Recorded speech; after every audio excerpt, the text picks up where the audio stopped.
for the organization. That same year, a New York Times article about Planned Parenthood said the organization's board of directors was dominated by people who were both white and wealthy. The article went on to quote one of those board members as saying, "What it all comes down to is that we want the poor to stop breeding while we retain our freedom to have large families. It's strictly a class point of view." There's ample evidence that government programs designed for poor black folks emphasize birth control and abortion availability, both measures obviously designed to limit black population. Comedian Dick Gregory, Ebony Magazine, 1971. It takes little imagination to see that the unborn black baby is the real object of many abortionists. Irma Clardy Craven, Chairman, Minneapolis Commission on Human Rights and Secretary of the Urban League. It was not until the mid-60s that blacks began to realize that what was called urban renewal was in fact what one black city planner labeled Negro removal. Roy Ennis, National Director, the Congress of Racial Equality, Ebony Magazine, 1974. To a large and growing number of 1960s civil rights activists, it became obvious that family planning was just a code word for abortion and birth control, and that it was being pushed by the government as a way to avoid putting money into the black community. This conclusion was reinforced by statements like those of Democratic President Lyndon B. Johnson, who in June of 1965 stated that every $5 the government spent on population control was worth more than $100 invested in economic growth. Then, at the urging of Republican Congressman George Bush, Johnson became the first U.S. president to endorse federal funding for birth control. In 1966, he would also accept Planned Parenthood's highest award for his policies, pushing family planning on foreign countries.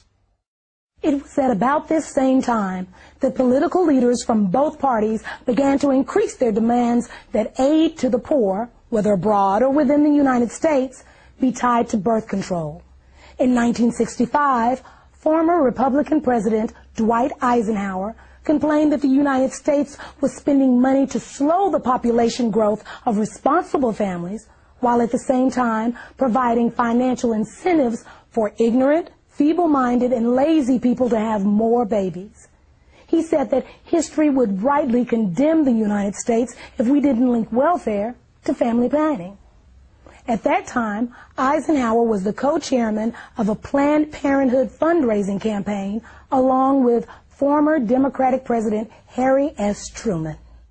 John Ehrlichman, who was an assistant to President Richard Nixon, wrote that Nixon once told him that African Americans could not really benefit from federal programs because they are genetically inferior to whites.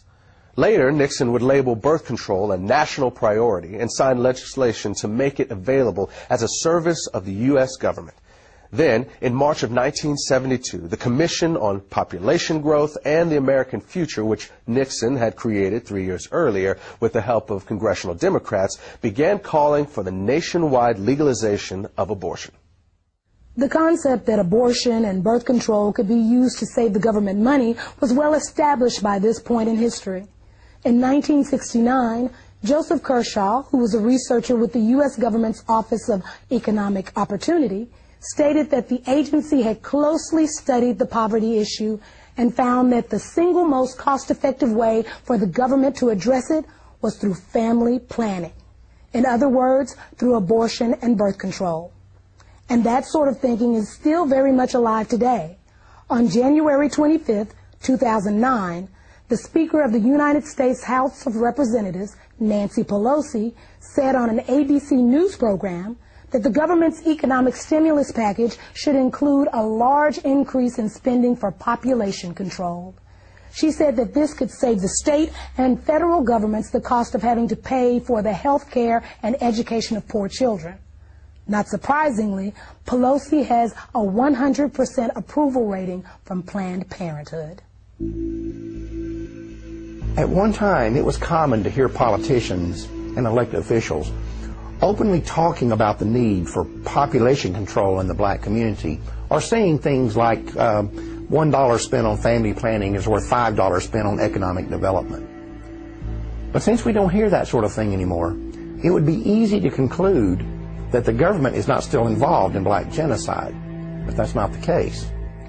It's no longer necessary for the government to be directly involved in black genocide because that's what they hired Planned Parenthood for.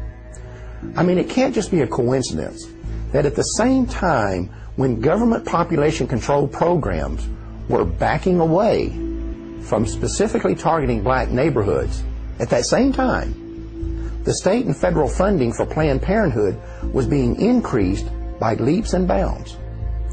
To understand the magnitude of the dollars involved here, remember this.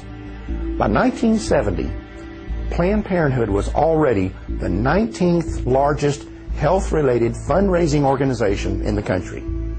But by year 2000, it had moved into third place behind only the American Heart Association and the American Cancer Society. And a major factor in that phenomenal growth was government funding.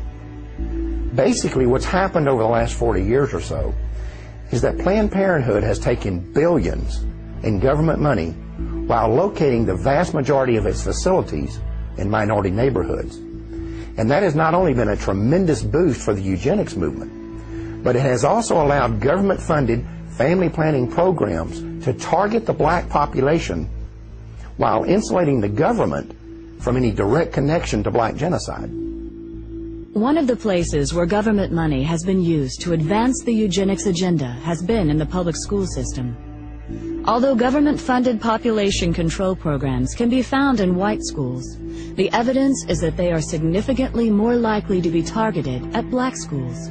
One example of this was seen in 1986, when it was discovered that Illinois public schools were not only distributing birth control to children, but that every one of the 50 facilities involved were in minority neighborhoods. When this information was made public, a local African-American pastor organized a campaign to stop the program. Reverend Hiram Crawford labeled the project genocide, saying that the obvious goal was to go after the Hispanic and black population. That same pattern was also found in Maryland in the 1990s.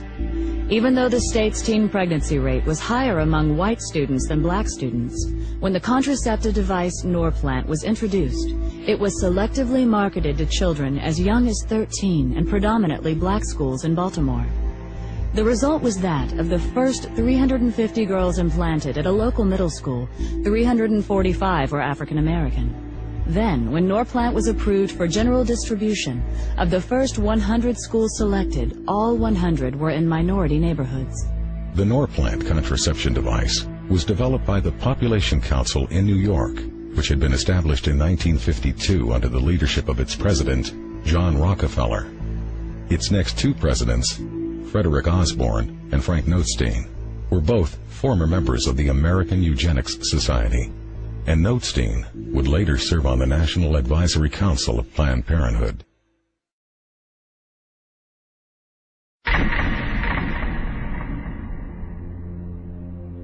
If you're going to curb population, it's extremely important not to have it done by the damn Yankees, but by the UN. Because the thing is, then it's not considered genocide.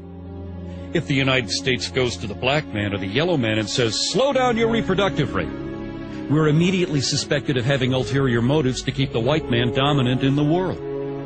If you can send in a colorful UN force, you've got much better leverage.